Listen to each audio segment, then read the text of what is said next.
Владата повторно ќе ја намалува акцизата за горивата за да го спречи ценовниот шок, откако вчера дизелот поскапе за 5,5, а бензините за 1,5 денари по литар.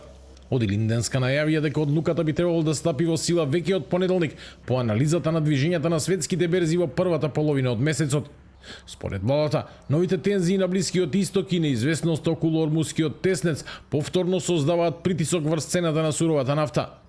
Владата внимателно ја следи состојбата и ќе интервенира за да ги ублажи последиците врз домашниот пазар, велат оттаму, повторно нагласувајќи дека земјава и понатаму има меѓу најниските цени на горивата во регионот, иако нафтата, велат, ја набавувале од истите меѓународни пазари како и останатите европски држави.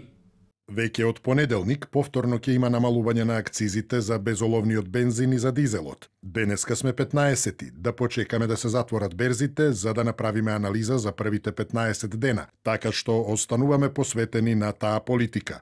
Опозицијскиот СДСМ пак предупредува дека последното поскапување на горивата ќе повлече нов бран поскапување на производите и услугите.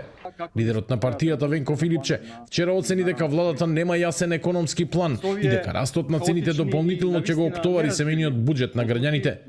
Доколку биде донесена, ова ќе биде нова интервенција на владата на пазарот на горива. По ескалацијата на состојбата на Блискиот Исток и скокот на цената на нафтата на берзите, во март државата се откажа од 4 денари по литар акциза за дизел и 2 денари за бензин, а ДДВ-то го намали од 18 на 10% како дел од пакетот мерки за ублажување на ценовниот притисок.